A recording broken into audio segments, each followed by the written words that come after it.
Good evening বন্ধুরা, Rumpa's healthy food চ্যানেলের সবাইকে স্বাগত।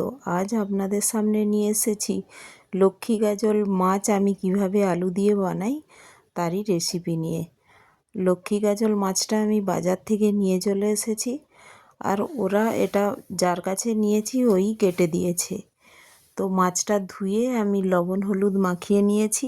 এখন তাওয়ায় এক এক করে আমি ভেজে নিচ্ছি মাছগুলো। আমি একটুই বানাচ্ছি, এই 5 পিস নিয়ে আমি ভালো করে ভেজে নিচ্ছি। আর দেখুন, এই মাছটার স্কিনের উপর একটা শক্ত আবরণ থাকে পিঠ বরাবর, তো ওটা দেখুন এই পিঠের বরাবর ওই স্কিনটা নেই, তো ওটা তুলে দিয়েছে। ওটা খাওয়া যায় না, তো ওটা তুলে দিয়েই মাছটা কাটতে হয়। তো এই জন্য ওদের কাছেই কেটে নিয়ে এসেছি। তো মাছটা এইভাবে তাওয়ায় হালকা আঁচে ভেজে নিচ্ছি। আর মাছটা একটু খেতে একটু শক্ত মতো হয়, তো তাই এটা হালকা বেশি কড়া করে ভাজলে আরও শক্ত হয়ে যাবে। তো আমি মাছটা এইভাবে হালকা আঁচে ভেজে নেব। আপনারাও এইভাবে হালকা কম তেলে এইভাবে ভেজে নিতে পারেন, হালকা করে ভেজে নেবেন। তো এইভাবে পুরো মাছটা আমি ভেজে নিচ্ছি। আর এই মাছে খুব কাঁটা থাকে না, একটা কাঁটারই মাছ এটা, শির বরাবর একটা কাঁটা থাকে, সেটাই, এক্সট্রা কাঁটা থাকে না। আর টেস্টটা খুব ভালো হয়। এখন মাছটা ভাজা হয়ে গিয়েছে। এখন কড়াইয়ে আমি তেলের মধ্যে ফোড়ন দিয়ে দিলাম, 5 ফোড়ন, লঙ্কা, তেজপাতা আর কয়েকটা ধনা দিয়েছি, গোটা ধনে। এটা খুব সুন্দর লাগে, ভাজা ভাজা হয়ে গেলে ওর ফ্লেভারটা খুব সুন্দর লাগে। আর এখন এর মধ্যে দিয়ে দিলাম কেটে রাখা আলু, হলুদ আর স্বাদ মতো লবণ দিয়ে দেব। দিয়ে আলুটা ভালো করে লাল লাল করে ভেজে নেব।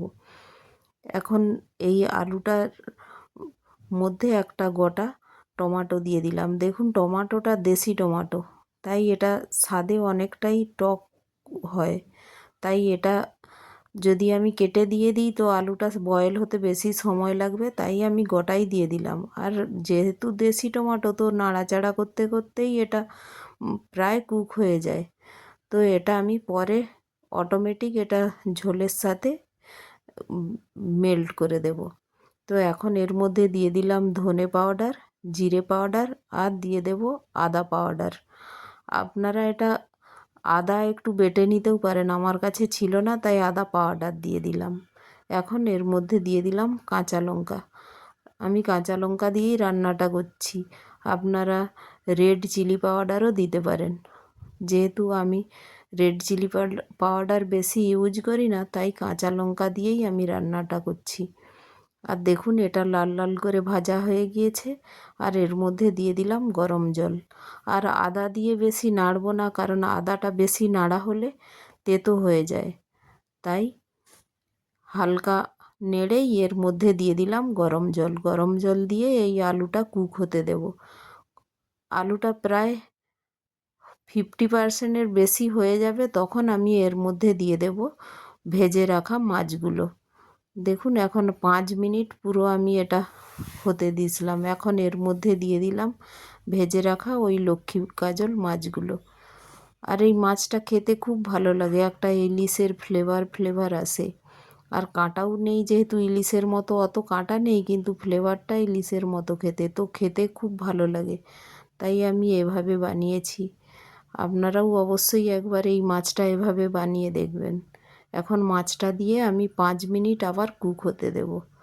যেহেতু মাছটা ভাজাই আছে, তো তবু আমি এটা ভালো করে কুক হতে দিলাম। দেখুন, টমেটোটা কতটা বয়েল হয়ে গিয়েছে, একবারে উপরের স্কিনটা প্রায় উঠে উঠে যাচ্ছে দেখাচ্ছে। আর আলুটাও দেখছেন কতটা নরম হয়ে গিয়েছে। তো এখন আমার রান্নাটা প্রায় হয়ে এসেছে। তো এখন এই টমেটোটা এর মধ্যে ঝোলের মধ্যে মেল্ট করে দিচ্ছি। দেখুন, এইভাবে খুন্তির সাহায্যেই একটু, যেহেতু দেশি টমেটো পুরো গলে যায়। তো এখন এর মধ্যে দিয়ে দিলাম কুচিয়ে রাখা ধনেপাতা। ধনেপাতা দিয়ে নাড়াচাড়া করে আমি 2 মিনিট এটা একটু আঁচে রেখে দেবো, স্লো আঁচে। তারপর আমি গ্যাসটা বন্ধ করে দেব। দেখুন, গ্যাসটা আমি বন্ধ করে দিচ্ছি স্লো আঁচে রেখে। তো একটু রেখে দিয়েছিলাম। এখন দেখুন কতটা সুন্দর হয়ে গিয়েছে মাছটা। আর খেতেও অপূর্ব লাগে। তো অবশ্যই একবার বানাবেন আর আমার রেসিপিগুলো ফলো করবেন আর একটা লাইক শেয়ার ও সাবস্ক্রাইবও করে দেবেন।